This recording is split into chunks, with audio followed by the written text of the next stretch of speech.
It's Lisa here with another edition of Sacred Woman Wednesday. Okay, so it's been a while, like nearly 3 months since I've done one of these videos. And there's a reason for that. I've kind of been processing a lot. I'm gonna be honest, I do not want to do this video, but it won't go away. So I'm gonna have to do this video to just get on with life. Anyway, today, this particular video, this Sacred Woman Wednesday, is another iteration of the goddess Hathor. And Hathor I've talked about before. She was actually the very first Sacred Woman Wednesday that I did. And she is an Egyptian goddess, often depicted with a cow head, really cool hair. Here's a picture of her from her temple in Dendera in Egypt. Here's another, you can tell I'm a Hathor fan. Here's another image of her. Hathor wore a lot of hats. In fact, there were considered to be 7 different Hathors. The 7 Hathors were often affiliated with the star system, the Pleiades. She had a lot to do. And quite frankly, in looking at Hathor in the past, I have intentionally ignored part of what she had to do. And that's actually the part I need to talk about today. So when I've talked about Hathor in the past, I've talked about her affiliation with things like love and music, joy and childbirth, gratitude, and, dancing and drunkenness and sex, things like that, your typical party goddess kind of stuff. But there were other sides of Hathor as well. And Hathor was also affiliated with the afterlife and with helping souls transition from life through to their final resting place, whatever that resting place might be. And quite frankly, this was a part of Hathor that I had intentionally not paid attention to, because it was the part that kind of freaked me out. And, it's maybe not surprising that one of my last Sacred Woman Wednesdays was on July 11th, and July 11th or 12th or 10th. I think it was July 10th. And on that day, Kali, a Hindu goddess of death and destruction and liberation, came up. I drew a card. Who am I going to talk about? And it was Kali, and she freaked me out. Right? I didn't want to focus on death and destruction and liberation through Kali. And when I ended up taking Jeremy to the emergency room 11 days later, and when he did not come home after that and actually passed on, quite frankly, that was a lot for me to process. And there's been a role that Hathor and Kali and others have been playing in all of that I've been invited to look at a bit more. And so that's kind of what I've been doing during this time. Now, when I took Jeremy to the hospital on the 21st, my birthday was actually on the 23rd, 2 days later. And I typically will do like an intuitive reading with somebody I trust on my birthday. For some reason, I love that. That's like the gift I give myself. And this particular time, I talked with this incredibly gifted, intuitive person who kind of let me know what was up in terms of what I would be facing and what we, as a group would be facing over the next month and a half or so.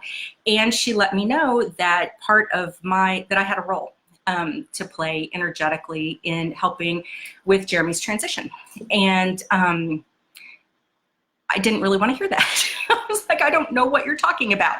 And I took that to my journal and sat in meditation with that. And when it came up again, I told my spirit guides, the deities, the divine source that I talk with, I was like, I don't know how to do that. I do not know how to help people transition to wherever they're going. And they legitimately laughed at me. I mean, flat out laughed. I didn't know that spirits like that would just laugh at a person, but they laughed at me and they said, you know what, you've been doing this for lifetimes and for, not just centuries, but more like eons. And apparently this is something my soul knows how to do. And it turns out that when we got to that process, that was exactly right. That through the process of Jeremy nearing the end of life, and then especially right there at the end of life, there was a lot that could happen energetically to help him pass with ease and grace and love, and mainly just grace and compassion into what came next. And I didn't know I didn't realize this time around yet that was actually a possible thing. And That was the message from Hathor that I had been ignoring for a very long time. You know, she was affiliated as one of the goddesses affiliated with the afterlife, and the field of reeds is what they called it in ancient Egypt. And the field of reeds was basically where souls could go to be reunited with their loved ones, to be reunited with their work, with their sense of the divine, with all of that, and helping souls get to the field of reeds was something that Hathor was affiliated with, and something that apparently others of us can do energetically as well. And so that was a fascinating thing to be able to uncover and discover and to step into. It was actually a beautiful experience. Just yesterday, kind of ironically, just yesterday, I was driving down the road, leaving the house, and the farm where I'm living right now had a horse that as I was passing by, this horse literally fell down and died. It was in the process of dying right then. And what was wild is that what I had remembered, because really so much of this is a remembering process, what I had remembered that can happen energetically as a soul is transitioning, I realized that can apply to animals as well, and had the opportunity to work with the spirit of this horse as it was transitioning, and it felt very graceful and peaceful and easy. And I hope it was for that horse. I mean, all of this is such an unfolding. I truly believe that we all have spiritual gifts and talents and things that we bring into this lifetime that can be of service to others, whether human, animal, the earth, whatever. And that a lot of our opportunity during life is to remember what those gifts are, to remember what it is that we can offer to the world to bring greater peace, to bring greater grace or love or ease, whether it's in times of joy, whether it's in times of transition. That each of us has something that we can offer, and that our goal or our role is to remember it and then actually share it. And I think that that's, part of why I'm doing these Sacred Woman Wednesdays actually is to try to, if there's anything that you see in any of the descriptions of, or the explanations of any of the sacred women, throughout history that might also pertain to you, or throughout mythology or whatever, that might also pertain to you, that might be something that you can bring into this world. Part of it is simply an encouragement. Maybe there's something in here that helps to plant a seed or awaken a seed or fertilize a seed or whatever the thing might be, to help you step into that role, because God knows the earth needs your gifts. The earth needs you being willing to recognize them for yourself, but then also to share them, to get out of the way of sharing your gifts.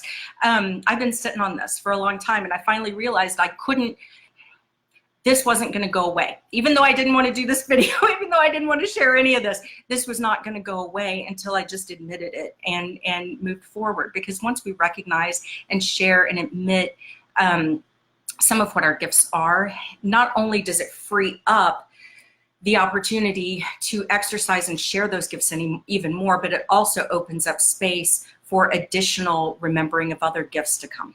So you've got something in you.